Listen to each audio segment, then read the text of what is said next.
The breakdown for South America is here for the YCS weekend.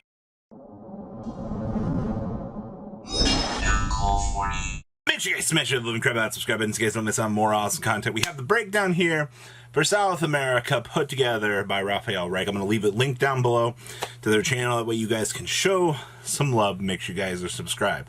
We do not have much of a breakdown right now for Central America yet. Yeah, there was 4 YCSs this weekend. So, South America.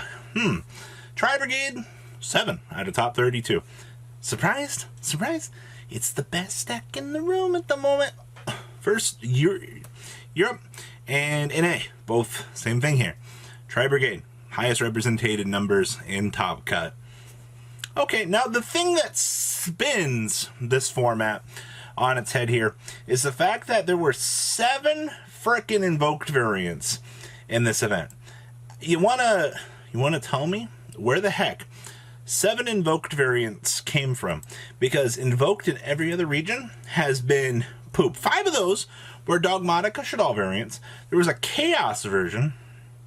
Not really sure what a Chaos version entails. Is that like Chaos Thunder? I'm not sure on that. And there was 1 Eldritch Invoked, which we've kind of seen in the past. Actually, isn't it kind of sad in these representations that if it's an Eldritch variant at the moment, it's just getting grouped into one of the other like 30 different decks. So Eldritch is kind of gone, if you guys haven't noticed. But that's a story for another day. So yeah, 5 Dogmatica, 1 Chaos, 1 Eldritch variant among the holy mother of Alistair the Invoker decks. Now, we also had 5 Praying Kids here. Now, I feel like I'm missing something here with the huge difference in 1-card engines here, because that's a lot. That's a lot of 1-card engines that managed to find some sort of success in SA, which I think is kind of interesting, actually. The shift in the metagame to the 1-card engines definitely is a little bit more interesting in that regard. We also had 4 Drytron for this top cut. Now, Drytron was usually 3rd or 4th most represented, depending on the region, but Drytron's definitely in that top 5 powerhouse here as we continue on cruising through the metagame here. So there's that. And then, of course, we had 3 virtual world list, bringing it on home here, wrapping up your top end here. So virtual world Ascension's a really good card. I know I say that every single video here, but I cannot stress it enough, guys. Ascension is good. Chuchi, Interruptions, good. Alright? Virtual World is a massive annoyance in the modern Yu-Gi-Oh! Format.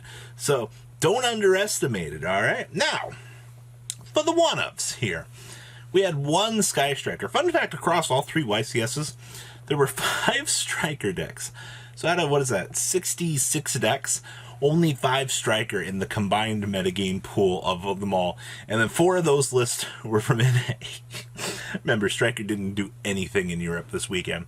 So that's absolutely hilarious to me at the end of the day. Now, the biggest shocker here, and I think the coolest thing out of the weekend, was there was a Raidraptor Dark Stuff deck. So we covered this yesterday on the channel, but this deck was basically, you had rank up magics to go. I think it was Kali Yuga. You can rank up into Ultimate Falcon. You played a very small engine of Dragon Link that you could use for essential link climbing, also other tutable options. But you basically have seen what Raidraptor Good Stuff does as a deck. It's usually the Raidraptor Wystrix, allowing for like link climbing and other shenanigans like that. It's just basically a Dark Exceed toolbox that has some very heavy hitters on the top end of things. So don't underestimate what that deck can do. I am actually glad to see that somewhere out there that the deck finally got the chance to see some success. So that's very nice. We had 1 Mystic Mindburn. Now, I'm really glad to see that somebody out there. Remember, Goddess Scold's Oracle is in fact not allowed in remote duels, so they have to find ways to, get creative with this. So, in what was an extravaganza a while back, we saw a version pop up. It was like playing prohibitions and things like that. So, I guess we just found more of a simplistic way to kind of phase out the need for Goddess Scold's Oracle. We also had 1 Infernoid. That's a Raidraptor Dark Stuff and Infernoid. That's a lot of rogue. Alright. We also had 1 Adignister. I believe out of all weekend, what was it? There was 3 adding Mr. decks that did well across all 3 of the YCS, is not counting Central America. So that means that, yeah, it's a very interesting rogue pick. Then we had 1 dinosaur. Remember, Misk is at 1, but players are finding ways to adapt this deck to the metagame, alright? Just because it doesn't look all that crazy good and like powerhousey, it doesn't mean that it's still not functioning in that rogue category. 1 Misk is still very good at the end of the day. So overall, general thoughts before we get into deck list here from this event.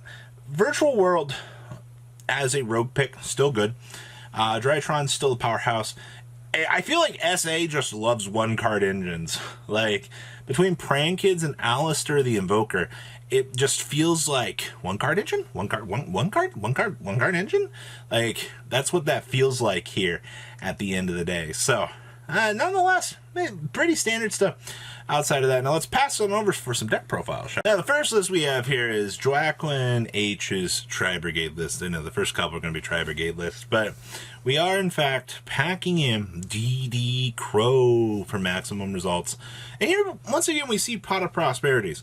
I heard a lot of talk from a lot of players this weekend that Prosperity doesn't feel that good in this deck, and I understand, but this is now 2 builds that I've seen. Not saying that there's not more out there, but that's 2 builds now out of this weekend that are testing the theory with playing Prosperity in the deck, which almost kind of makes me curious to know if there isn't some sort of idea behind this insanity. So I think that this is worth maybe giving a consideration to if we're continuing to see the trend of this show up. So maybe you might want to consider this. Also, there's my friend Sky Cavalry Centauri. So, remember that just went up in price. But yeah, this is top 32 for JOAQUIN's list. Next up here, we have, more Tribe. Man, the cat, if you guys remember Lyricalist, right? So, Gustavo here, same thing here. We have maximum cats. We have the brick package fully included. We have effect veilers for disruptions. We have the anti-spells to disrupt the opponent. We are not playing the Sky Cavalry in this list. And we are also choosing to play the Desires over the Prosperities. Once again, pick your poison at the end of the day. Do you want to pick the heavier filtering options, or do you just want to say screw it and just banish 10, draw 2? It's really up to you, but honestly this list looks pretty straightforward, all things considered. Next up here we have LUIZ, TOBO's list as well. 2 revolts. I feel like a lot of people are gonna just go question mark. You either play 2 or 3, that's fine. Maximum cats, maximum gammas, maximum veilers. We are hand trapped out of our mind here. There's the anti-spells once again to mess up people. There's the Sky Cavalry yet again coming up. Seems to be the trend here. Maybe Sky Cavalry. Maybe Sky Cavalry is a good card. Maybe it is something that you might want to consider looking into if you are playing this. But alas, there is that. Next up for top 32, we have RAFAEL REICH himself here, making it to top 16. Ooh, holy mother of hand traps. We are actually playing the Skullmeister here. That's saucy. I like that. We also have the There Can Only Be Ones in the side deck. I remember when this card could show up and just ruin players' days. I also see that we are playing the Instant Fusion to turbo out the Rocket Ride so you can start doing basic combo. Outside of that, I really don't see anything too crazy besides, 2 Roxys, but I've seen a lot of the community bounce back and forth on that idea, so there's nothing too different or hard-hitting about that. But at the end of the day here, this, once again, looks very straightforward for what you would want to do for this deck. And in terms of general tech options, remember, check out RAFAEL down below for the breakdown. Next up here, we have, this was Andrew Fernando's top cut list here. I see that standard Shadal package is included. 1 Ecclesia, 1 Dogmatica Fleur-de-Lis, triple Alistairs, of course. Main deck looks pretty standard. We're just, at the end of the day, this deck is just super poly, break the opponent's board. And I really can't say much other excitement about this, because that's all it really is. Alright, so wish I could toggle this deck up a little bit more, but there's not much I can say about it. And then we also have the last list for this video is Jahanton's top 16 list as well here. 45 cards. The spicy part about this list, though, is we are playing the Secret Village. So, remember, spellcasters. So many spellcasters, alright? At the end of the day, like, this is still just Invoked here, which it still does its general purpose, and, you know, the mini should all package to go burr on the opponent. So, not a bad breakdown whatsoever. So, guys, what do you think about the breakdown for SA? Please leave a comment down below, tell me what you guys think, and of course, smash the little crab subscribe button so you guys want some more else content. I'll see your beautiful faces back here later, and there's some more cool else content. Peace out, guys.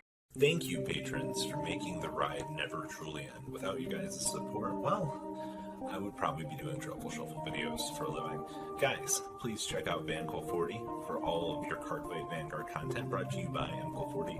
And if you are looking to pick up singles, check out imquilgames.com for your trading card game needs. Thanks for watching, everybody.